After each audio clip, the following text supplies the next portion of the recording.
ácidos fúlvicos, no porque este no pueda, sino porque no le permite a la planta entrar. Este sí. Podemos observar, decíamos, como se establece en la definición de bioestimulante, aquellos compuestos orgánicos que le imprimen a la planta mayor resistencia ante los diferentes estrés ambientales.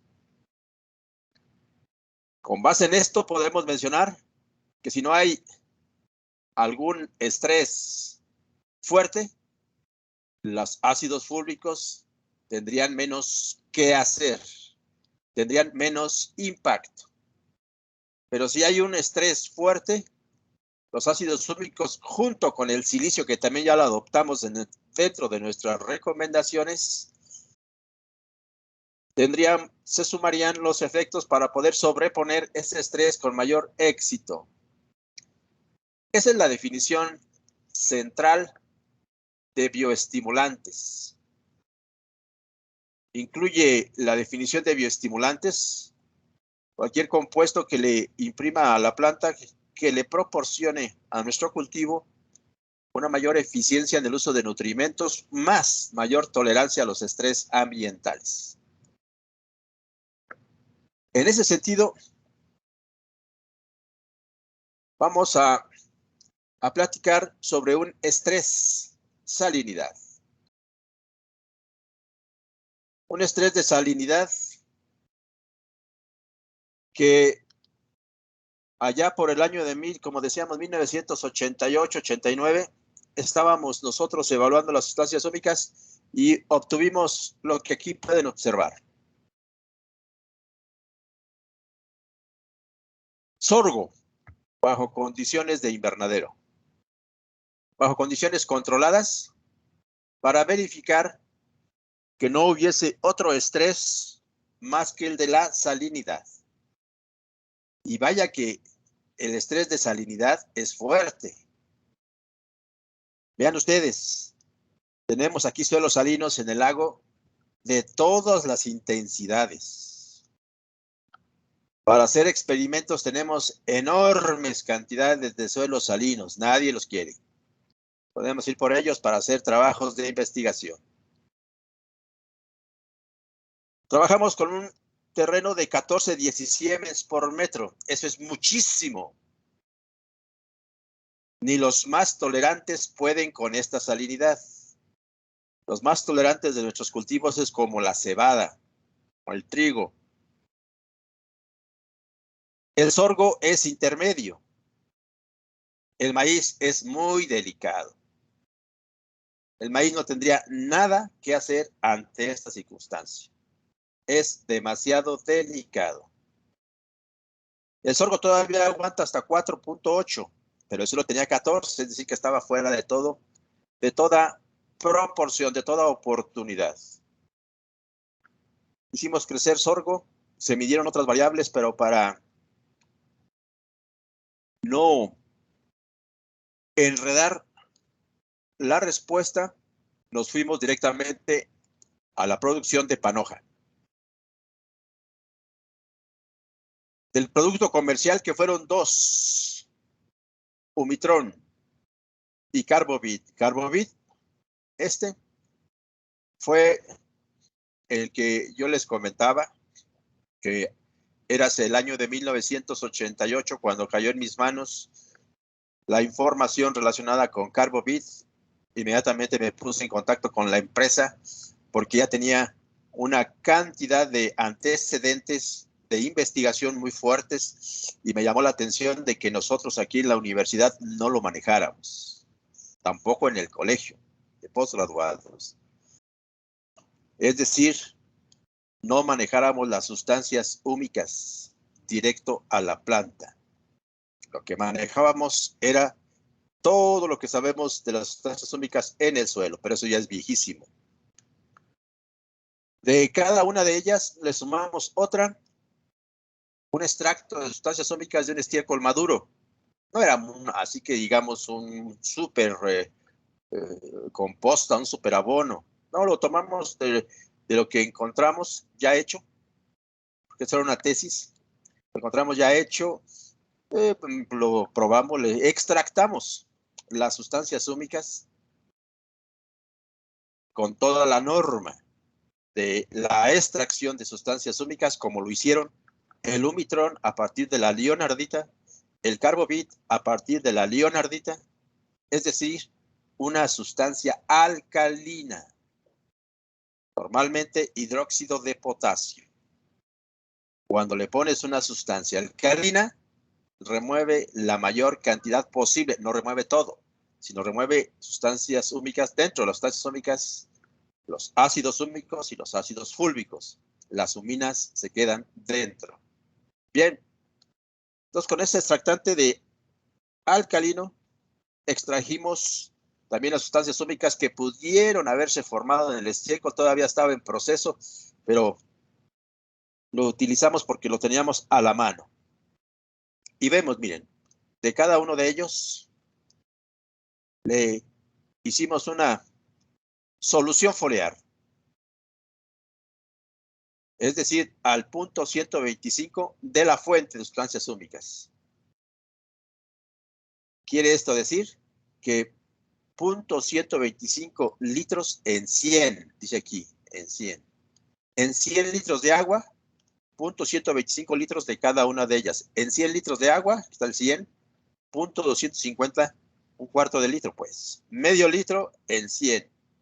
Y así sucesivamente. En esos primeros trabajos encontramos que hay límites al uso de sustancias húmicas en cuanto a la concentración se refiere. Cuando menos en el Humitrón, ya cuando andábamos en un litro por cada 100, dice aquí, en cada 100 litros de solución foliar, que contuviera 1 litro de cada uno de ellos, cuando menos en el Humitrón casi volvió a la condición original. ¿Qué sucedió aquí? Pues estaba totalmente sobreestimulado. Sobreestimulado. Todo mundo también tenemos nuestro límite de estimulación. Decíamos con el café de la cafeína. Cada uno tenemos nuestros límites de estimulación.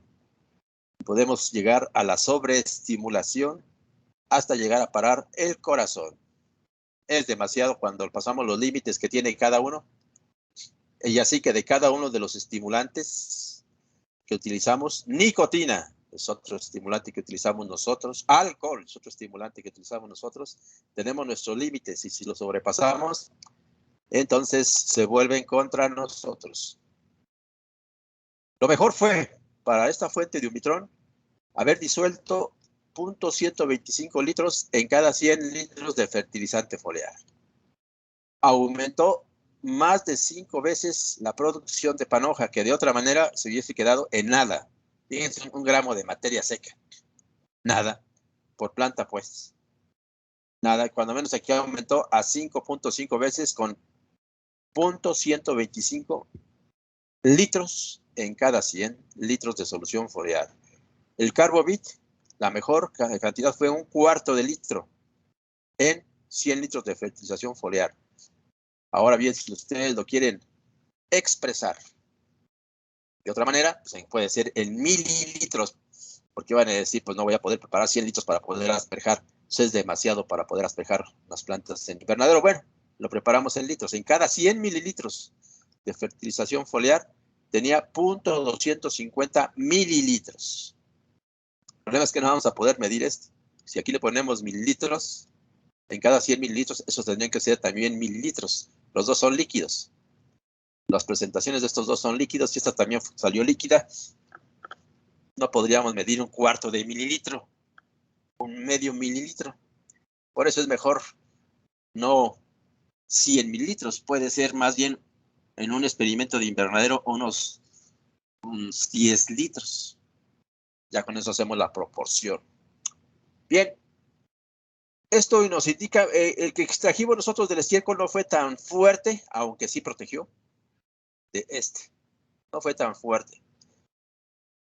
Llegamos nada más a 3.4 veces más producción de panoja. Con la misma nutrición todos, porque el problema no era la nutrición, el problema es que este estrés por salinidad es tremendo. Ustedes pueden ubicar ¿Cuál es el problema de entrada que se enfrentan las plantas con esta salinidad, que sobrepasa sus límites por mucho? ¿Cuál podría ser el estrés que las plantas están sintiendo? Es un estrés tremendo, ¿eh? Vamos a solicitar la participación de Ana Leticia. ¿Está con nosotros? Ana Leticia Hernández, ¿estás ahí? Por favor, manifiéstate. Hola, buen día. Buenos días. ¿Me puedes decir un estrés? Son varios. A lo que se enfrenta una planta de sorgo cuando sobrepasa sus límites de salinidad y está en este suelo de 14 17 por metro. ¿Qué crees que esté sufriendo el pobre sorgo? ¿Qué le sucederá?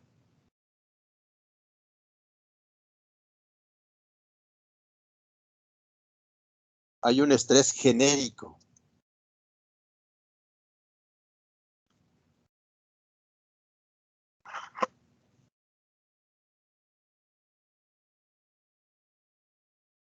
Déjeme ver. Ana, ¿estás allí todavía? Sí, se empieza, creo que a poner amarilla la hoja. No, eso es cuando lo inundamos. No, hay otro estrés antes. Te vamos a dar ayuda. Mira, está Alejandro Hernández, que te quiere ayudar.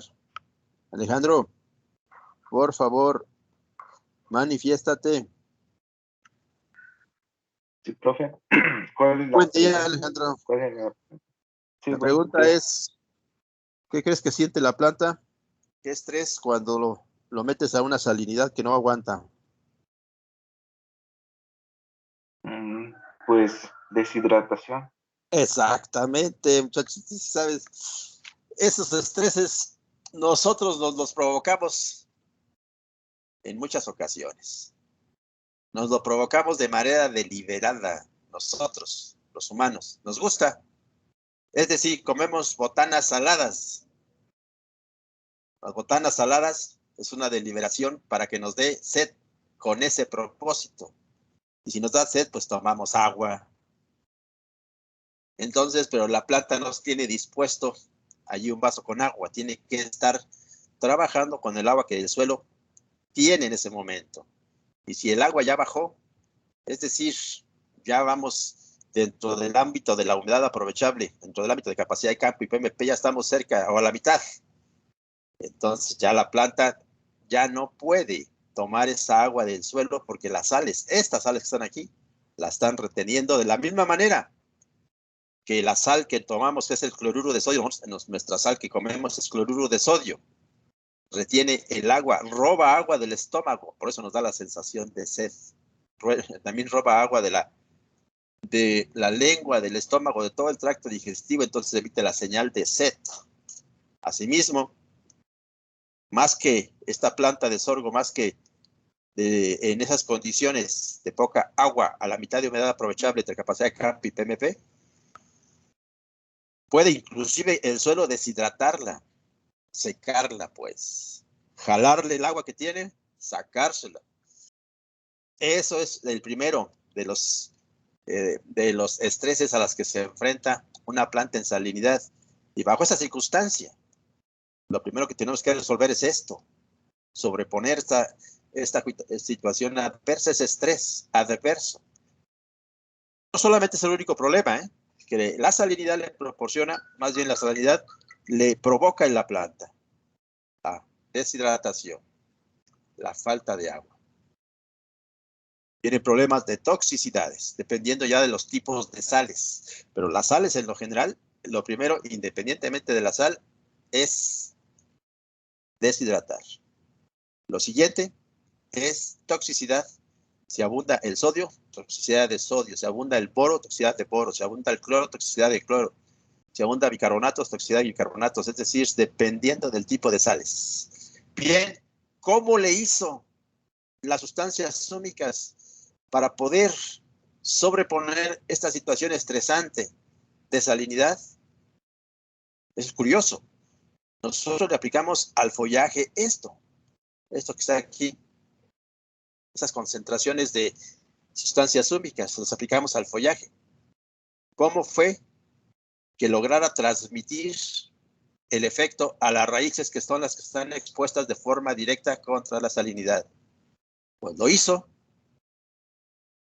y permitió sobreponer hasta un punto esa situación adversa, cuando menos esta planta de sorgo producirá algo. No lo óptimo, obviamente, porque está en una situación totalmente fuera de lugar, pero producirá algo, de tal manera que podría responder a nuestra nutrición. Entonces, se dan ustedes cuenta que con este bioestímulo promovimos que la planta lograra participar de la nutrición que de lo que nosotros estuviéramos adicionando. Sin ese estímulo, definitivamente, su problema no va a ser nutrición, su problema no va a ser comer, su problema va a ser agua y toxicidades. ¿Cómo le hizo entonces desde las hojas, donde estaban las sustancias úmicas, imprimirle la resistencia en la raíz, que es a donde se necesita? Pues ya afortunadamente, cuando hay muchas explicaciones, se abrió el micrófono, ¿me iban a preguntar algo? ¿No? Miren ustedes. Ya tenemos, mande usted. Si oye a alguien como que tiene deseos de preguntar. Profesores, fue por equivocación. La disculpa. Muy bien. Entonces, miren, cuando hicimos el experimento, pues dijimos, ¿qué pasa? ¿Cómo le hacemos? No teníamos tantas explicaciones a nivel bioquímico. Y eso en el 1988, 1989. En el 91 ya se publicó en un congreso. No teníamos tantas explicaciones, nada más la información que nos dieron es que tenía esa posibilidad las sustancias úmicas de sobreponer las condiciones estresantes. Actualmente, la investigación ha llevado, al igual que en el caso del silicio, a dar explicaciones. Primeramente, esta explicación general. Mayor resistencia a los estrés, independientemente si es biótico de plagas y enfermedades o abióticos como el que estábamos analizando de salinidad. Tiene que ver con que logra, primeramente, activar los canales de calcio para que pase al citoplasma el calcio, porque el calcio dentro de la planta es el gran señalizador para dirigir la respuesta al estrés. Eso es. Comienza a dirigir, porque las sustancias úmicas promovieron que así fuese. Entonces, este calcio va a despertar algunos genes que promueven una mayor producción, por ejemplo, de compuestos relacionados con el metabolismo secundario. Esto es una mayor activación del sistema enzimático. Sistemas enzimáticos que van a dar lugar a sustancias como son las que están aquí abajo. Van a dar lugar a enzimas que trabajan contra los superóxidos. Esta planta del sorgo estaba generando una cantidad enorme de superóxidos porque estaba totalmente estresada. Las sustancias úmicas van a neutralizar esos superóxidos para que no sea tan dañino. La cuestión de fenoles y alcaloides, como los que están aquí, esto es para plagas y enfermedades. El otro estrés. Y también incrementa la producción de defensas químicas como los fenoles. Este sería para los estrés bióticos, pero específicamente para la salinidad tenemos nuevamente esta. Para la salinidad y sequía, aquí ya más específico, la que vimos anteriormente, que se parece, miren ustedes, aquí está, pero una más específica contra el estrés abiótico, salinidad y sequía. Nuevamente los canales de calcio son activados. Esto hace que se despierten genes que la planta tiene, hasta un límite, obviamente.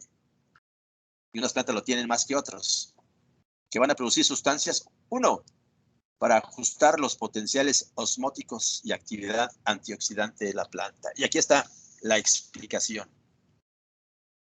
Las sustancias húmicas se trasladan desde las hojas a las raíces. La pregunta para ustedes, y hago estas preguntas porque yo sé que ustedes ya llevaron fisiología vegetal, y por eso me gusta trabajar con ustedes, porque con base en sus conocimientos de fisiología vegetal podemos avanzar. Por ejemplo, Luz María Méndez, ¿estás ahí?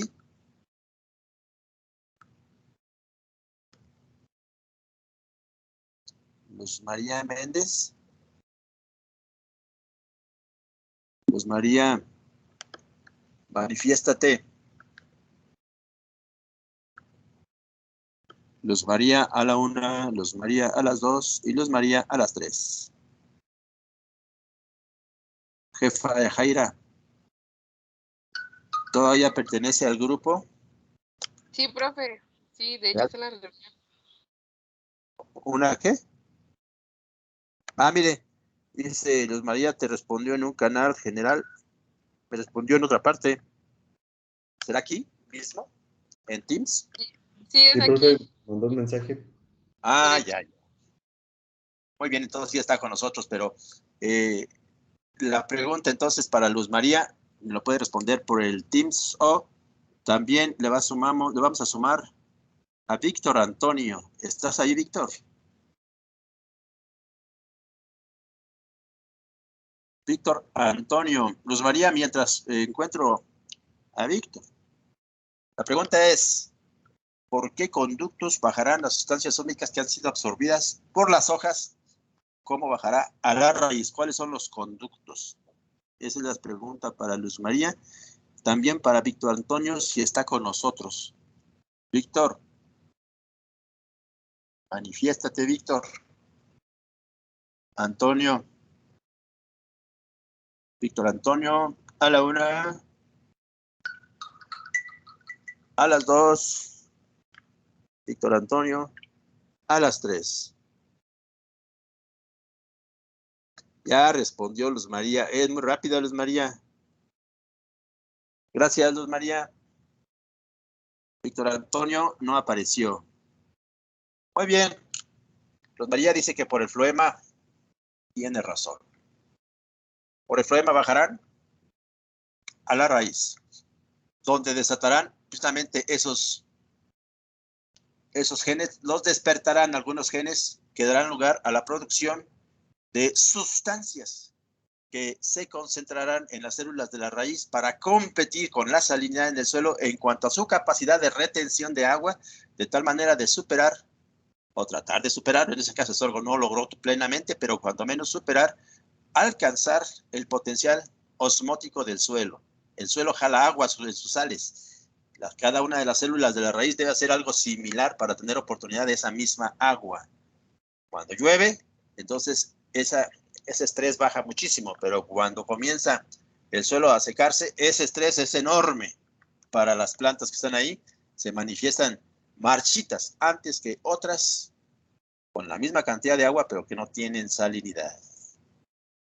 Muy bien, asimismo, esta es otra acción de respuesta. Es en el caso de la sequía, mayor crecimiento de las raíces, ya habíamos dicho, para explorar un mayor volumen del suelo para acceder a agua donde no esté tan salino o donde solamente sea por sequía acceder a agua. Los antioxidantes permitirán que las membranas de las células de la raíz estén en plena actividad porque han sido protegidas contra los superóxidos y están funcionando de forma normal. Las células en el citoplasma y en el cloroplasto se están incrementando, están acumulando sustancias que absorben agua, incrementamos los potenciales osmóticos. Asimismo, se mejorará la producción, habíamos dicho, de las acuaporinas en el caso del silicio, y todo ello va a contribuir a luchar contra la falta de agua que se da en la salinidad y la falta de agua que se da en sequía, vía sustancias húmicas. Ahora bien, si ustedes no tienen ninguna de las dos, como cuando producen bajo condiciones controladas, entonces el efecto de las sustancias húmicas no se observará de forma tan evidente. Esto es entonces la definición de bioestimulante.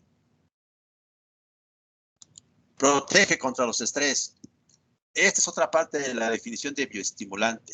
Incrementa la absorción y aprovechamiento de los nutrimentos, tanto del suelo como de los que van en los fertilizantes. Veamos, tengo varias experiencias. Vamos a explicar cómo lo hace. Incrementa la eficiencia del uso de los nutrimentos desde fuera, si lo han aplicado vía suelo.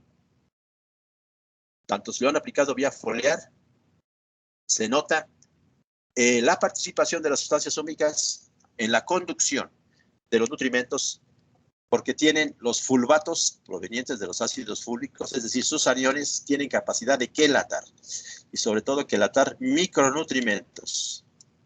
Protegerán entonces en un suelo a los micronutrimentos de condiciones adversas de precipitación, como es un suelo alcalino, para transportarlo a la raíz de manera eficaz. Posteriormente en la raíz, todavía seguirlo protegiendo o depositarlo para que sea absorbido, y cada quien siga el rumbo. El micronutrimento será absorbido como el ácido fúlvico será absorbido. También se puede dar una protección del fósforo de forma diferente a la acción quelatante. Me refiero, el fósforo, como es un anión fosfato, no puede participar de la acción quelatante. La acción quelatante es para cationes. Por lo tanto, ¿cómo puede protegerlo? Las sustancias húmicas al fósforo por acompañamiento.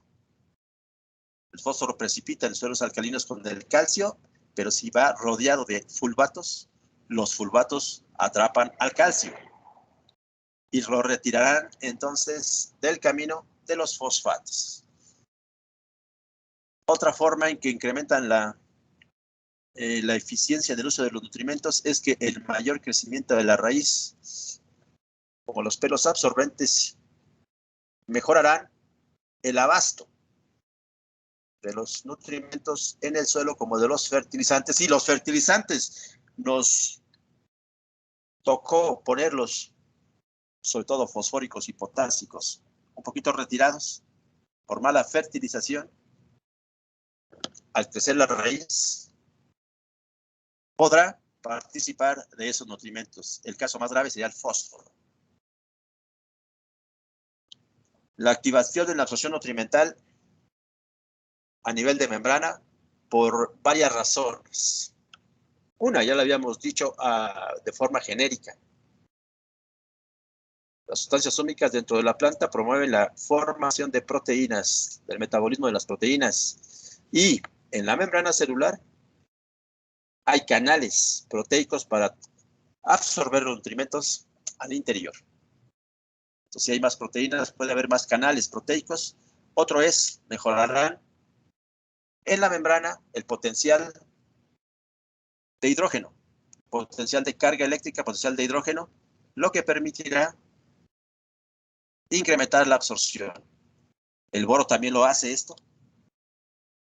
Otros nutrimentos mejoran el potencial que debe haber en la membrana, tanto de carga eléctrica como de cationes, de diferencial de cationes, para poder este hidrógeno es secretado del interior de la planta al exterior por medio de la ATPasa. Estas son activadas entonces por las sustancias húmicas. Al salir puede entonces participar en el acompañamiento de ciertos nutrimentos para la entrada al interior de la planta. Y finalmente, la reactivación de genes, que habíamos dicho que se incrementa el contenido de proteínas, algunas son enzimas, entonces se acelera el metabolismo, de tal forma que se incorporan los nutrimentos antes que sean molestos para la planta. Los fertilizantes son los que más pueden provocar esto. Cuando estamos ya frente a los altos rendimientos, estamos manejando una cantidad relativamente alta de nutrimentos. ¿Cuánto en kilogramos por hectárea consideran ustedes que es una cantidad alta de nutrimentos en la fertilización?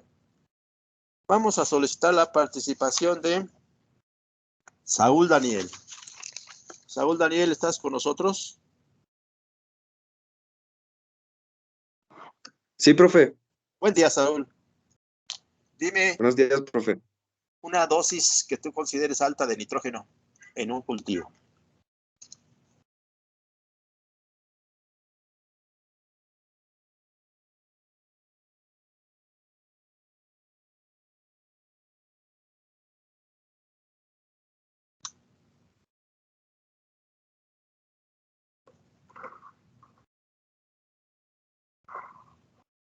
¿Quieres que te ayude, Saúl? Juana,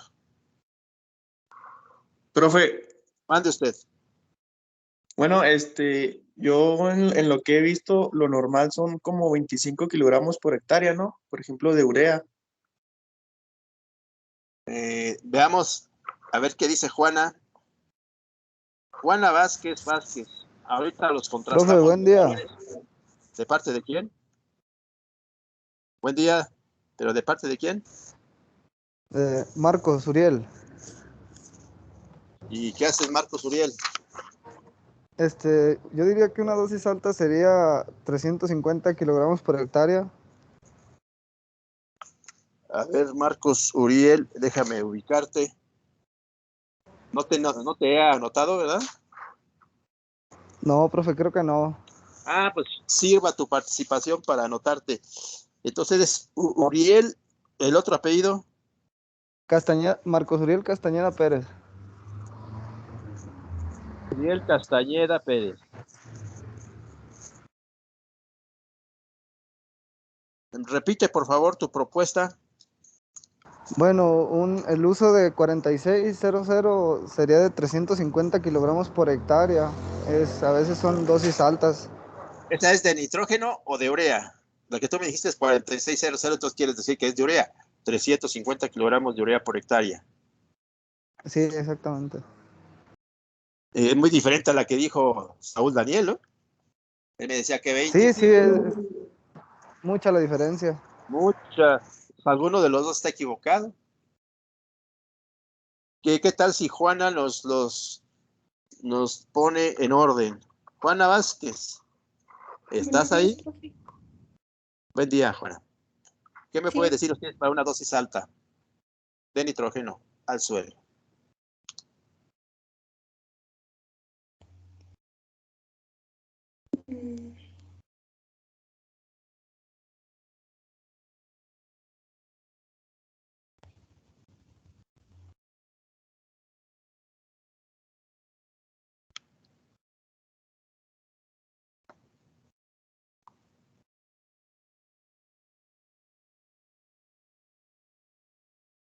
¿Estás ahí, Juana? Tienes dos alternativas. Bueno, tienes varias alternativas, pero ya te pusieron dos. ¿Con cuál te irías? ¿Con 25 o con 350 kilogramos de urea por hectárea? ¿O tienes una mejor? Tú dime. Me iría por la de 350. 350. Veamos qué dice. Gracias, Asael Josafat. ¿Estás ahí, Asael Josafat? Es que estoy tratando ahorita de cubrir a todos ustedes porque no puedo preguntarles a todos. Los que no tienen ahorita participación están entrando en escena. ¿Estás ahí, Asael? Sí, profe. Sí. Buen día. Una dosis alta de nitrógeno. Pues yo diría que arriba de 200. ¿Tú de dónde eres, Asael? ¿Mande? ¿De qué lugar eres? De Quintana Roo. Quintana Roo. Entonces estoy tratando de ubicar si tiene sistemas de producción fuertes. Sistemas de No, pero producción casi no. fuertes. Como los tenemos en el Bajío o en Sinaloa para maíz. Juan Diego, finalmente, y ahorita ya continuamos. Juan Diego, ¿por qué no estaba la vez pasada o algo sucedió con Juan Diego? ¿Estás ahí, Juan Diego? Buen día. Bueno, sí. Pues igualmente yo creo que esas dosis arriba de 200, ya podría, 160 arriba, podría ser dosis altas, ¿no? Muy bien, sí tienes razón. En el Bajío estamos utilizando aproximadamente como 900 kilogramos de urea por hectárea para altos rendimientos. Me refiero a altos rendimientos entre 16 y 20 toneladas por hectárea de maíz. Y todavía no son muchos, lo máximo, pues, pero son los que ha sido posible con los híbridos y el manejo que se da en el Bajío. Estamos utilizando en más o menos como 800, 900 kilogramos de urea por hectárea. Esas dosis que dan aproximadamente como 350, 400 kilogramos de nitrógeno por hectárea, ya son altas. Las plantas se molestan, porque es demasiado. Es demasiado. Sobre todo se molestan si ustedes la están aplicando en un fraccionamiento de fertilizante sólido al suelo. Cada vez, entonces, la fracción que les toque aplicar a la siembra es una dosis alta. Entonces, ahí se molesta la semilla. Cuando lo aplicamos en la B6, es también otra dosis alta. Ahí se molesta la planta, la raíz. A eso me refiero aquí. Le quita esa molestia a las plantas.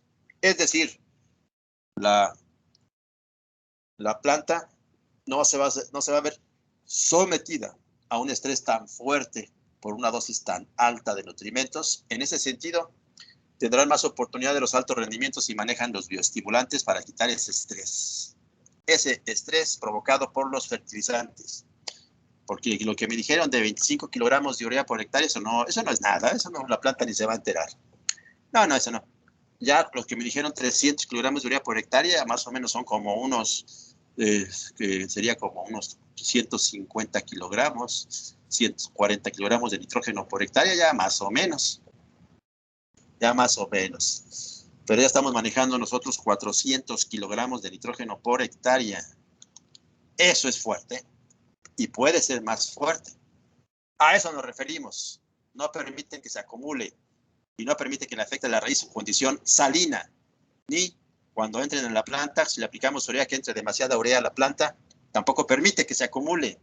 Todo se acelera en el metabolismo. Eso es. Veamos pues. La primera parte, acción quelatante. Aquí está, miren ustedes. Esta es una esquinita de los ácidos fúlvicos. Cuando hay un micronutrimento en la solución nutritiva, este es quelatado. De tal manera que ya no está expuesto a condiciones adversas del suelo. El ejemplo está bien para con cobre porque es del catión metálico, por el cual tienen mayor afinidad las sustancias quelatantes como las sustancias húmicas. Pero el que necesita más protección realmente es otro micro, hierro. Hierro, entonces, protegerá a los micronutrientes que son cationes, como el hierro, el cobre, el zinc, el manganeso, el níquel. Son los que van a ser protegidos.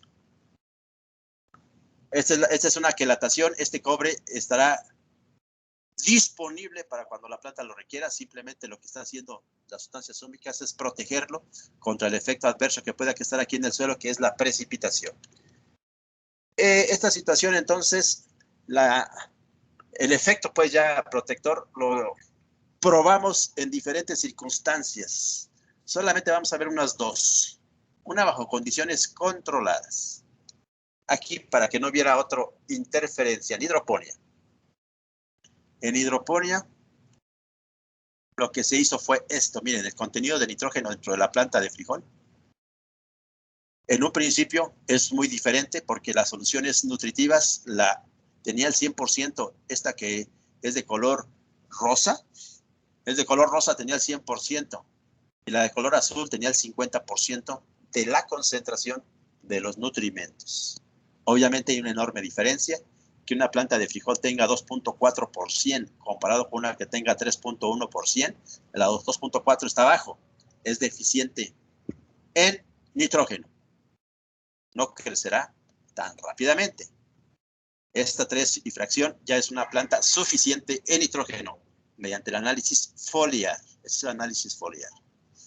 Pero ¿qué sucedió cuando le aplicamos sustancias húmicas? Aquí fue el control un poquito mejor que el otro de sorgo, porque el de sorgo fue bajo condiciones de suelo. Este es en soluciones nutritivas.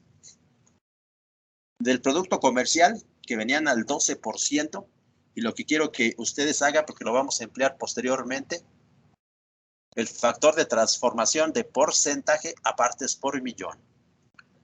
Empleamos ese factor de transformación y construimos soluciones nutritivas a 100 partes por millón, 200 partes por millón y 300 partes por millón. ¿Y qué se observó?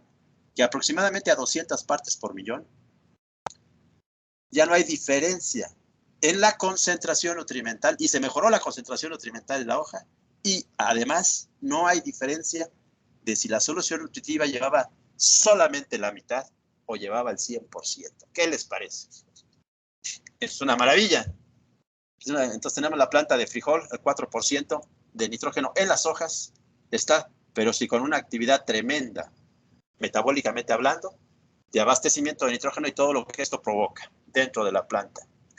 Ya la sobreestimulación ya la comenzamos a observar a 300, ya no pusimos más. Este es para nitrógeno. Para el caso de hierro fue un poquito diferente.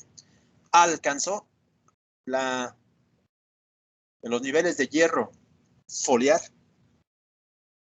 Con las sustancias húmicas se fueron las dos concentraciones incrementando, pero hasta cerca de 300, donde acá ya no había un efecto tan fuerte, más bien ya estaba estabilizado o con la tendencia a bajar.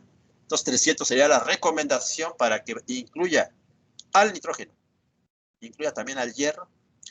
A 300 partes por millón logró que la planta se concentrara en el follaje de hierro de 130 partes por millón, independientemente si venía de una solución nutritiva que tenía el 50% de hierro o el 100% de hierro.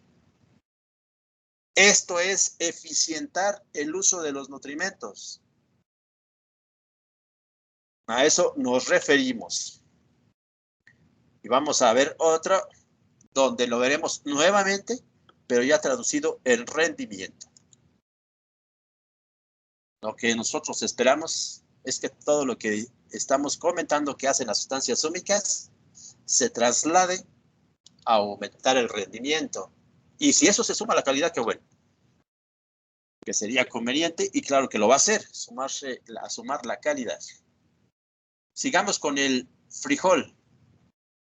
Pues el peso seco de gramos por planta del frijol se fue incrementando conforme se incrementó la concentración de sustancias húmicas, y el incremento fue mucho más fuerte cuando estaba la solución nutritiva al 50%. Entonces la planta detectaba situaciones estresantes de falta de nitrógeno que fueron subsanadas parcialmente con sustancias húmicas, que aquí en este caso rindió lo mismo, a 300 partes por millón, que cuando estaba la solución nutritiva completa, pero con 140 partes por millón.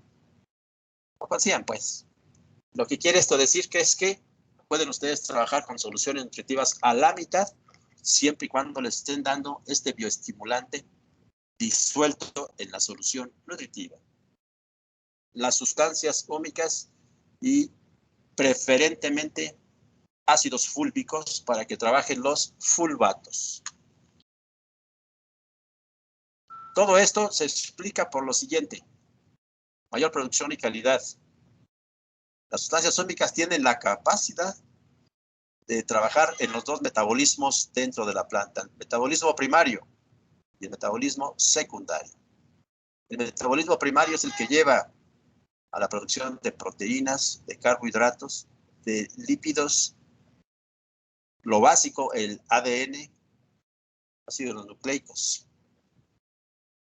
mejorando la asimilación de nutrimentos, pero al mismo tiempo mejora la actividad del metabolismo secundario, donde se producen los sistemas de defensa de la planta. ¿Qué les parece? Entonces, debemos estar estimulando ambos metabolismos dentro de la planta con nuestras prácticas de nutrición. y aquí viene un problemón fuerte, cuando solamente utilizamos nitrógeno, que es algo común en la agricultura, desestabilizamos, o más bien no incentivamos el metabolismo secundario. Sí se ve una planta frondosa, pero totalmente débil ante cualquier estrés. Solamente cuando balanceamos la nutrición, estamos estimulando ambos con los nutrimentos esenciales. Y si a eso, adicionalmente, estimulamos el metabolismo secundario con sustancias húmicas, pues la planta estará fuerte, grandotota, bonita, pero además con las defensas activadas ante los estrés. Y esto se traduce en algo que en ocasiones es difícil de creer. Eras el año de 1990, el segundo año de experimentación con sustancias húmicas que teníamos en el departamento de suelos. Hicimos una tesis con un muchacho allá en Jalisco, en el Sorgo de Jalisco, donde estuvimos comparando dos fórmulas de fertilización, 90-46-0 y 140-46-0. Estas son las fórmulas clásicas que utilizamos. Es decir, casi puro nitrógeno y fósforo van utilizando todo el mundo. No, esas ya no. Después de llevar el curso de nutrición y seguir utilizando esas fórmulas, pues mejor no lo hubieran llevado. No.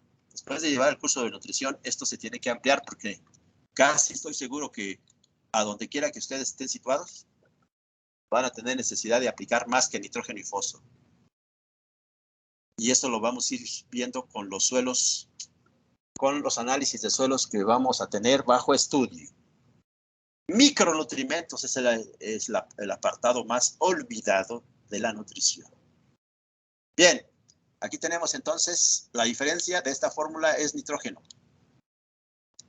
Uno tenía 90, el fósforo es igualito, 46 y 46, este tenía 90 de nitrógeno y este tenía 140 de nitrógeno. Pues bien, este que tenía 90 de nitrógeno con una aplicación al 0.5% del producto comercial, es decir, aquí sí es como campo, estuvimos aplicando foliarmente, 1989 andábamos por allá, en una región de Jalisco, ya ni me acuerdo exactamente cuál era la región de Jalisco. Andábamos, obviamente, con un agricultor que sabía cultivar sorgo, porque nosotros lo que requeríamos era nada más ver el efecto de la fórmula de fertilización. Entonces quiere decir que el que sabe cultivar sorgo sabe qué problemas va a tener de enfermedades, las procuró, sabe también cómo cuidar su cultivo, es decir, no tenía malezas. Bueno, entonces nada más teníamos dos fórmulas y vimos que cuando aplicamos al 0.5%, es decir, en cada 100 litros, aquí cada 100, 0.5 litros de pero ustedes lo que sucedió, se incrementó casi 2 toneladas la producción con la misma fórmula de fertilización. Un incremento muchísimo mayor que el haber subido el nitrógeno de 90 a 140, donde nada más incrementó casi 1 tonelada. Acá casi 2 toneladas. Eso es incrementar la eficiencia en el uso de los nutrimentos por parte de las sustancias húmicas.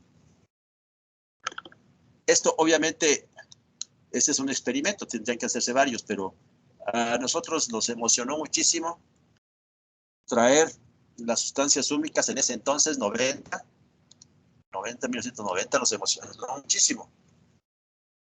Porque, en primer lugar, no la conocíamos, que se podía aplicar al follaje.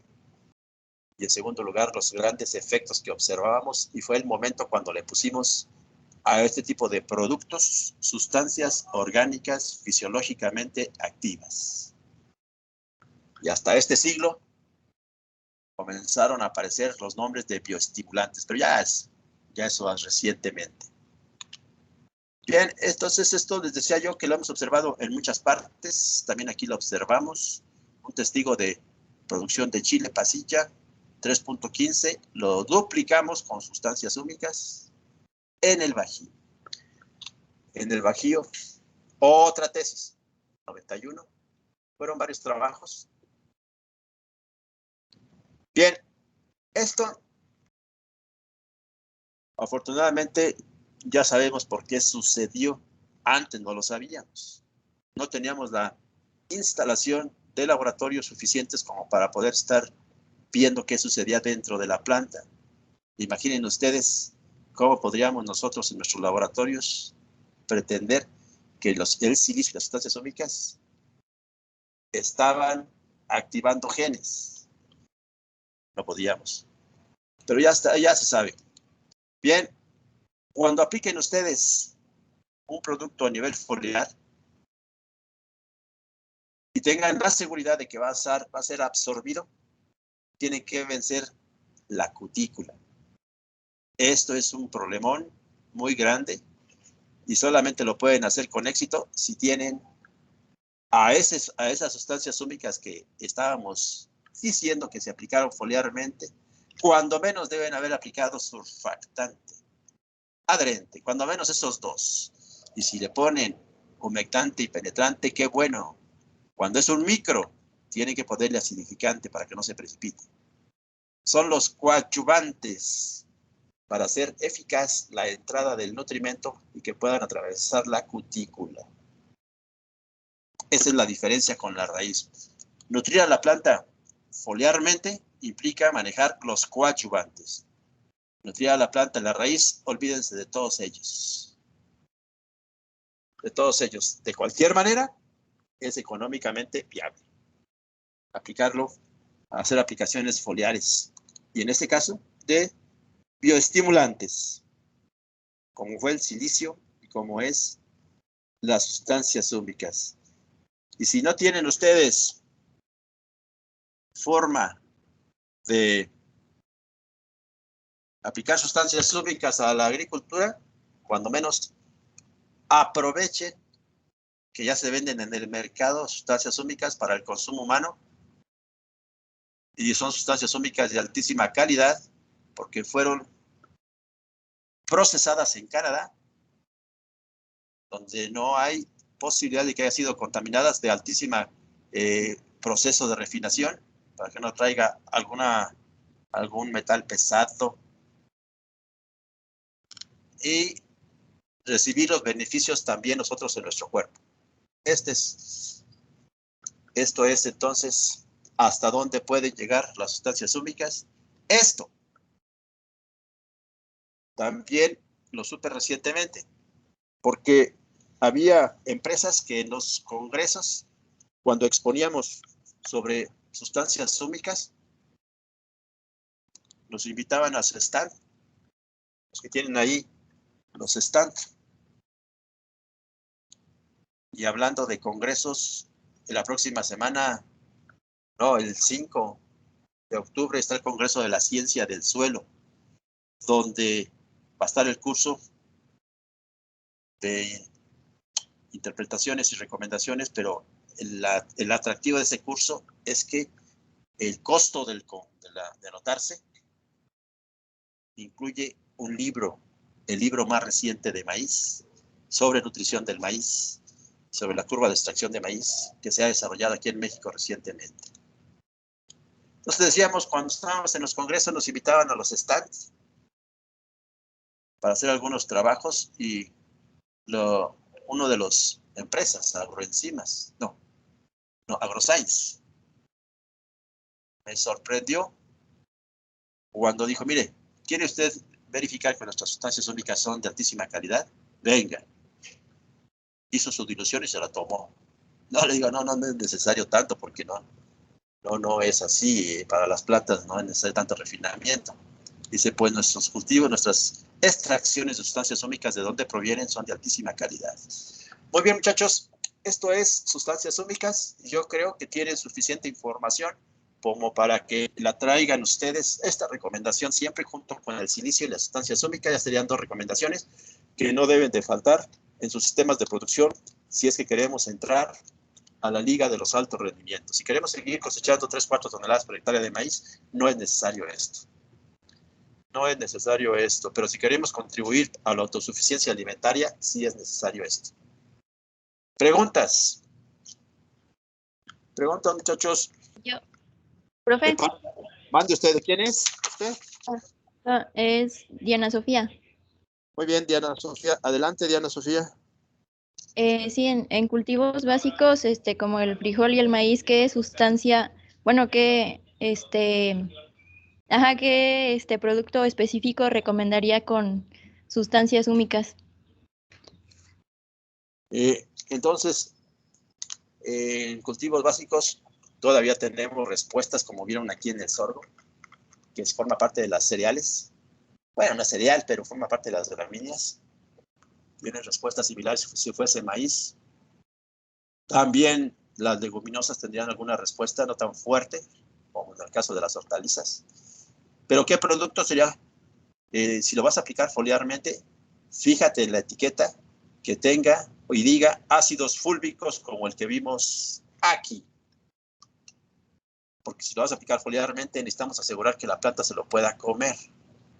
Si lo vas a aplicar vía suelo, ya sea en drench o ya sea en el riego, que tengas riego por gravedad o riego por goteo, lo puedes aplicar. Entonces puede ser algo que diga sustancias húmicas, ácidos húmicos y ácidos fúlvicos. Pues aquí sería ácidos fúlvicos, directo al follaje. Cuando va vía suelo, los dos, ácidos fúlvicos y ácidos húmicos, de esos hay en forma sólida y en forma líquida. En forma líquida con el agua de riego y en forma sólida lo puedes mezclar con los fertilizantes a la siembra. Quien distribuye en forma sólida, me parece, déjenme ver, no estoy seguro, de AgroScience, pero Cosmocel sí, forma sólida. Entonces ustedes pueden tener esas tres posibilidades de adicionarlo al follaje, los líquidos y sobre todo que digan ácidos fúlicos para aplicar de tamaño de molécula suficiente que pueda atravesar la pared y después ser engullida, porque va a ser engullida, tragada por la membrana celular, como si la tragara, como si nosotros nos pasáramos a fuerzas por la garganta algo. No, la membrana no la puede masticar. Nosotros sí, pero nada más un símil. Al suelo con los fertilizantes tienen que ser los productos sólidos de sustancias húmicas. Ya los hay también bastantes. Antes no lo sabía. Ya tenemos una variedad amplia. Y la empresa que esté cerca de su casa seguramente manejará alguna fuente de sustancias húmicas. Es cuestión de preguntarlo y pedirlas de esa manera, según de la forma en que les guste manejarla. Así fue, Diana Sofía. Sí, profe, gracias. ¿Está con nosotros Rosendo Salvador? Sí, profesor. Rosendo, una disculpa, sí, Rosendo. Te ofrezco una disculpa porque no te he preguntado, pero es tu oportunidad. Así está bien. ¿No tienes preguntas de sustancias húmicas? ¿En qué etapa, profe, del maíz sería la adecuada para su aplicación, profe? En forma foliar. En forma foliar, yo creo que si lo vas a poner desde un principio en condiciones estresantes, entonces tiene que ser desde el principio. Me refiero, cuando comienza la etapa de B3, B4, B5, B6, cuando vas a dar la primera fertilización. De hecho, en la tecnología de ecointensificación, con la que participamos con el maestro Noriega, se ha visto que la etapa B3 es la óptima para comenzar a aplicar los bioestimulantes de este tipo. Nada más que allí, en la ecointensificación, lo hacemos con un fertilizante foliar que tiene como base el exiliado de lombricomposta, más lo recargamos, como puede ser de sustancias húmicas o de algún nutrimento o de algún aminoácido. Entonces sería en B3, cuando veas las tres hojas bien formaditas. Me refiero que tengan su vaina y su lígula visibles, no que solamente asome su área foliar, su lámina, no. La vaina que envuelve el tallo y la lígula, eso sería que tengas la B3, en ese momento comienzas a aplicar este tipo de sustancias. Y fíjense ustedes que no estaban tan caras cuando son solas. Es decir, que la estábamos consiguiendo a precios actualizados como a 90 pesos el litro. Y para construir lo que estábamos diciendo al 0.5%, te sirve para mucho. 0.5 litros en 100. Entonces, con 1 litro puedes fertilizar 1 hectárea. Entonces, las recomendaciones que estábamos haciendo también incluyen el aspecto económico, que puedan ustedes tener la oportunidad de comprarlas. Muy bien por la pregunta, Juan Diego. Gracias. Muy bien, muchachos. Damos un receso de 5 minutos porque me voy a conectar ahora a otro capítulo. Ya les debo 2. Hemos terminado 2. Esto les será llegado a la jefa para que se los distribuya. Pero sí recuérdeme, porque en ocasiones me acuerdo solamente cuando estoy dando clase. Ya salgo de clase, entro a otros con otras cosas y se me va dando, el tiempo se me va pasando. Bien, entonces damos el receso de 5 minutos. Pueden ustedes levantarse y caminar.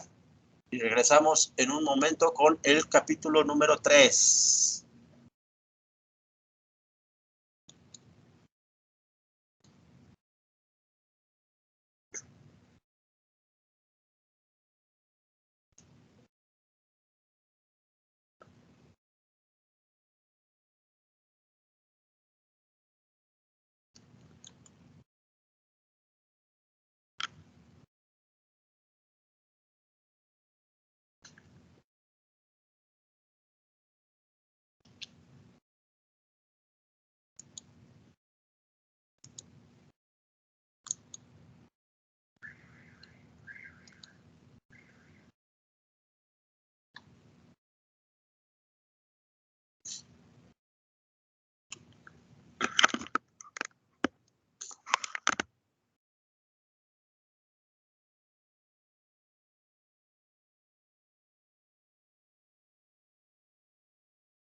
Profe.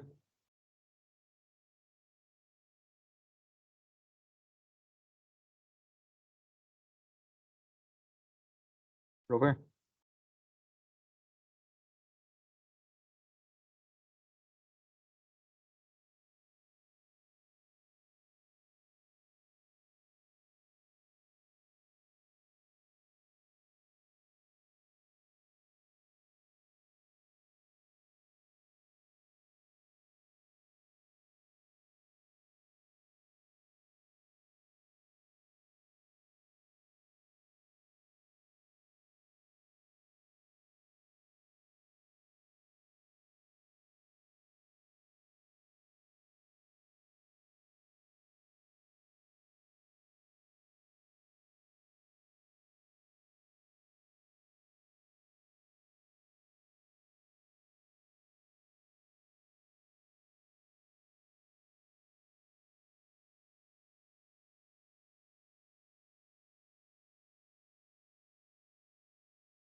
ya volvimos para continuar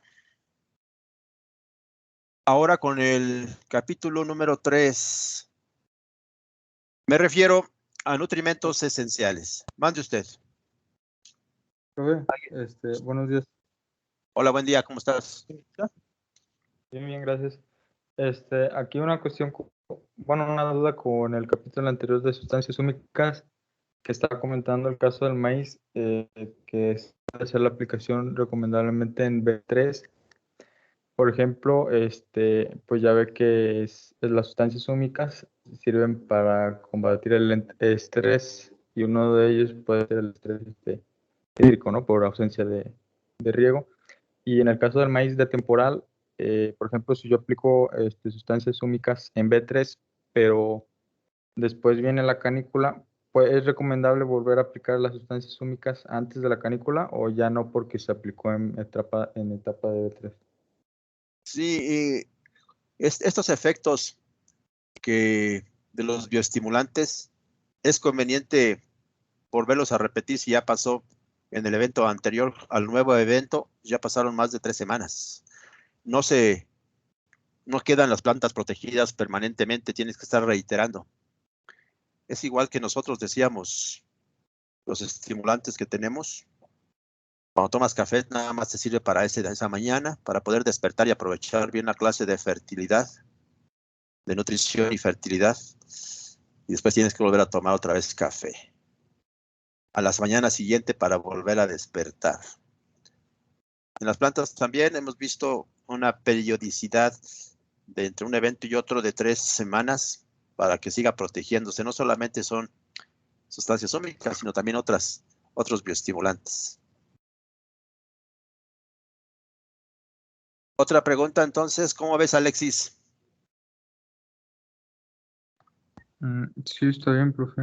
Entonces, sería recomendable aplicar hasta 1 o 2, ¿no? Dependiendo de la duración de la canícula. Exactamente, durante el ciclo del cultivo. La canícula, el problema es que ya no la puedes prever como antes, me refiero hace como 15 años, ya sabíamos casi las fechas precisas, y ahora ha cambiado. Ahora piensas que ya viene la canícula y después vuelve a llover, etcétera. Está un poquito irregular. Muy bien, entonces están ustedes viendo en pantalla ya el capítulo 3, ¿verdad?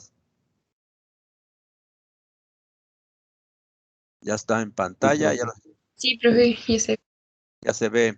Profe, Muy bien. Vayámonos con nutrimentos esenciales. No deben de faltar, como su nombre indica, pues son esenciales, como lo vamos a enfatizar en este capítulo. Estos son los que nos vamos a entretener durante todo el transcurso del semestre. Para ser declarado como un nutrimento esencial, tiene que cumplir 3 criterios.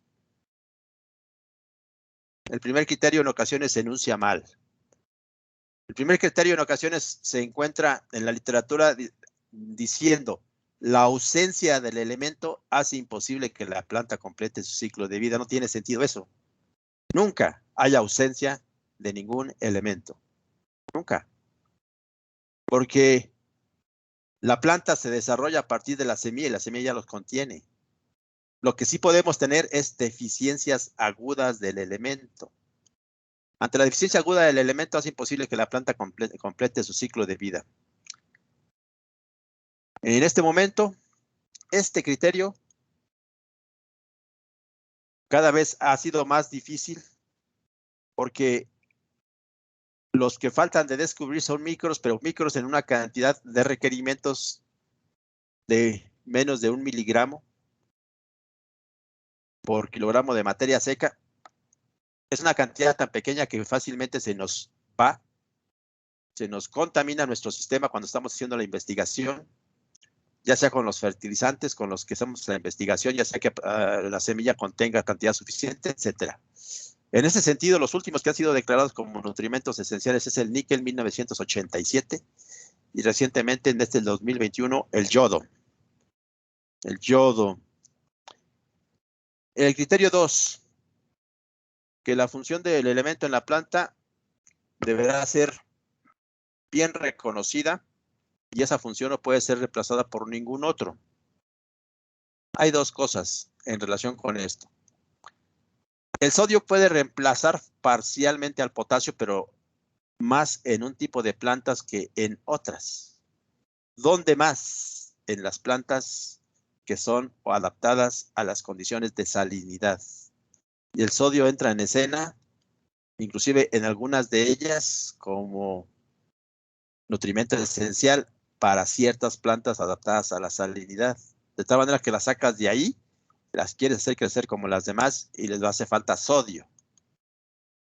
En la generalidad de las plantas, aunque no estén adaptadas a la acidez, el sodio sí reemplaza al potasio, pero no en todas sus funciones.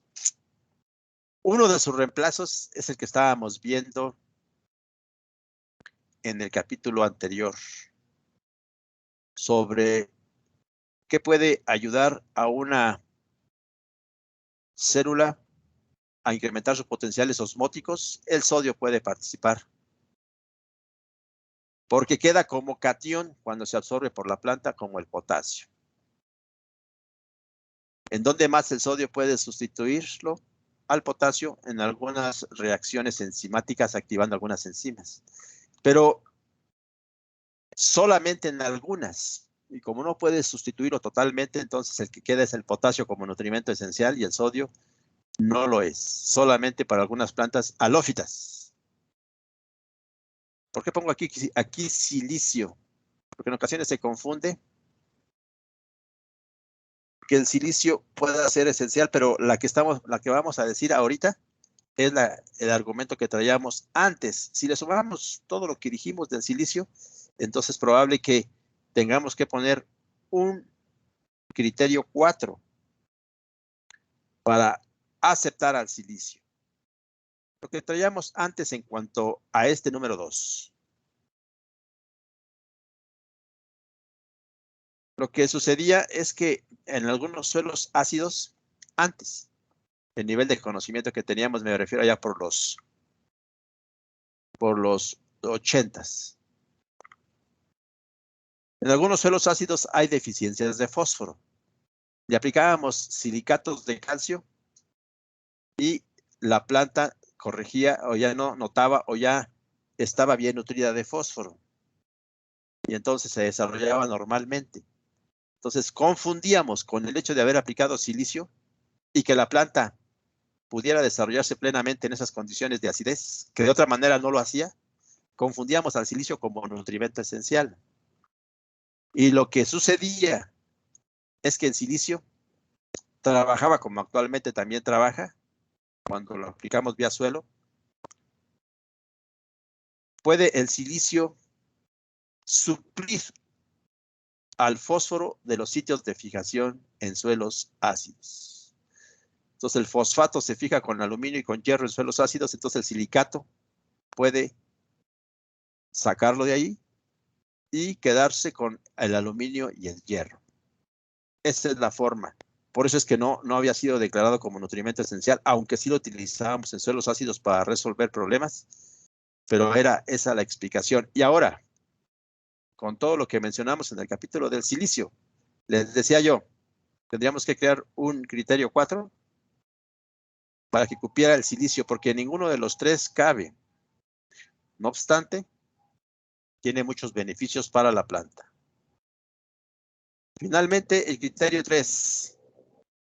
El elemento deberá ser parte de un metabolito o constituyente esencial en la planta o requerido en algunas reacciones metabólicas. En el caso del potasio, no forma parte de un compuesto.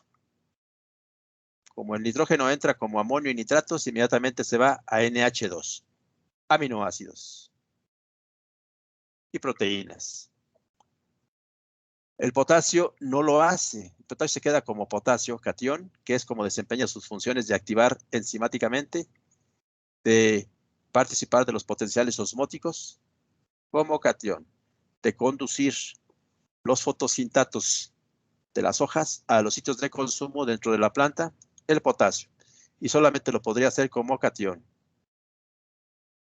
Los elementos químicos que cumplen ahorita estos 3 criterios de esencialidad son estos.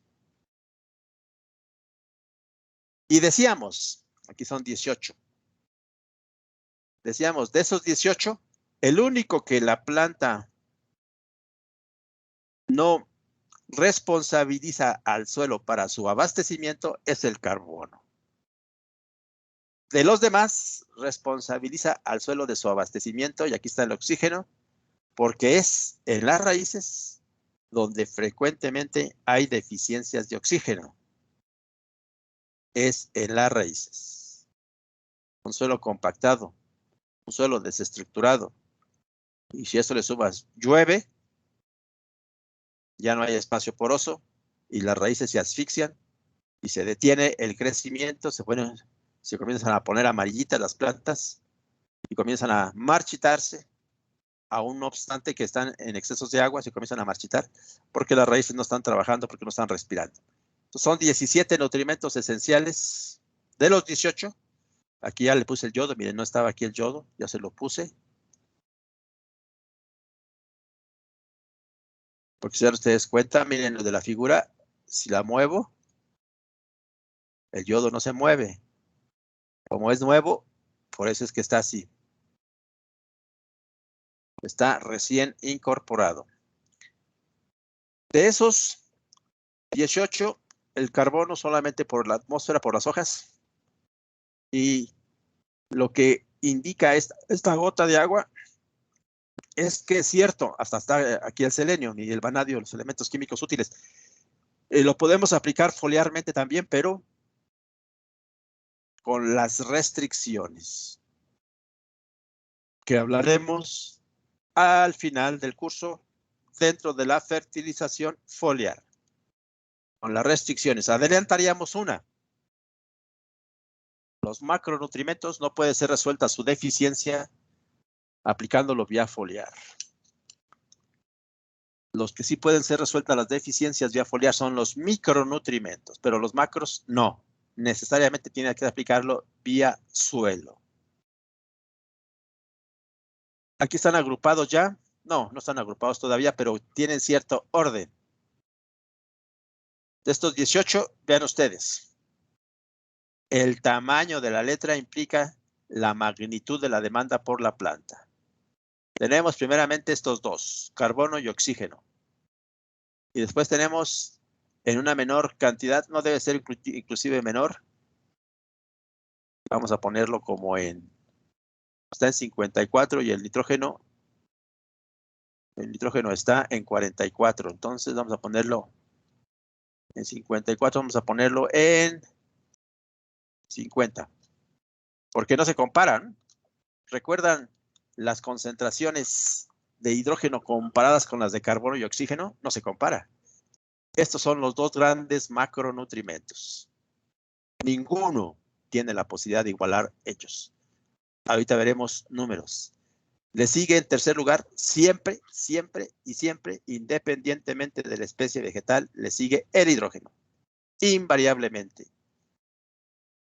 La única ocasión que como que comencé a dudar, ahí cuando estaba yo en el laboratorio central universitario, recibimos tejidos vegetales para análisis de todo tipo. Cuando recibimos nopal, ahí comencé a dudarlo. Así, era siempre esto ahí, en el tercer lugar. Primeramente tuvimos problemas para poder secar el nopal, hombre, pues, se estaba pudriendo. Entonces teníamos que cortarlo en láminas tan delgaditas para que no se pudriera y se pudiera deshidratar. En fin. Sucedió que en el caso del nopal, el que estaba llegándole al hidrógeno era el calcio. Estaba llegando al hidrógeno. En cuanto a las concentraciones, casi entonces todo el esqueleto del nopal, una gran cantidad de fibras, ahí está el calcio participando en esas paredes celulares, todo ese esqueleto. Pero podemos decir que sigue siendo el tercer lugar. El cuarto lugar es peleado entre potasio y nitrógeno. El quinto lugar, más bien el quinto lugar, cuarto y quinto están peleados estos dos. Y a partir del sexto hacia adelante, de función de la especie vegetal, ¿Será primero el fósforo? ¿Será primero el calcio? ¿Será primero el magnesio? Normalmente se pelean estos dos a ver quién es el primero. Y ahorita veremos la ubicación de cada uno de ellos. Después entran los micronutrimentos. Aquí miren, el cloro es el que más lo requieren las plantas. Y después entran este par. El cloro tiene 32. Este tiene, no, pues este debe ser un poquito menor. Debe tener 30. Nomás para el tamaño de letra distinguir las cantidades. Y estos dos se pelean este lugar. Entre hierro y manganeso. Estos dos se pelean también ese lugar. Entre boro y zinc. Dejan solito al cobre. Y luego con puntos suspensivos se van hasta el final. Pero hasta el final. Molibdeno, níquel y yodo. Con cantidades tan pequeñas que a uno se le hace difícil que pudieras encontrar deficiencias. Pero en ocasiones puede haber deficiencias. No obstante las cantidades tan pequeñas que requiere la planta. Pues ellos son los imprescindibles. No podemos pretender ni aplicar solamente el nitrógeno como lo hacen muchos agricultores, ni estar adicionando los que hacen falta, pero cuando tengas otro estrés antes más fuerte. Deben estar, o para tener respuesta a los bioestimulantes, estos son primerito. Para tener respuesta al silicio, primero satisfacer lo que haga falta en el sistema de producción de estos 18. Igual con sustancias ómicas. Estos 18 nutrimentos esenciales lo vamos a dejar hasta aquí. Y hasta la transparencia 4. Si tienen alguna otra pregunta sobre este tema, es el momento de hacerla. Nada más déjenme verificar si está con nosotros Diana Flores. No, perdón. José Hugo García. José Hugo, ¿estás ahí?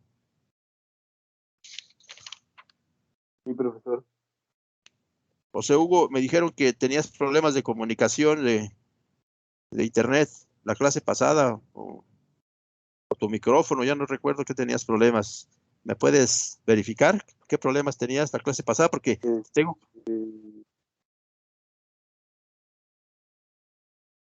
Sí, de repente hay problemas con el internet en las mañanas, pero el día de hoy no. Muy bien, felicidades. Pues vayan a conectarse a la próxima clase para que estén a tiempo a las 10:30. Que tengan ustedes buena tarde y nos vemos con ustedes. ¿Cuándo? Hasta... El martes. No, el lunes. Nos vemos el lunes a las 12. El lunes, profe. El lunes Sí, a las profe, 12. lunes. Sale. Que la pasen bien. Sale, profe. Sale, Igual, profe. profesor. Gracias. Gracias. Profe, hasta luego. Hasta luego. Hasta luego. Hasta luego. Bien. Profe.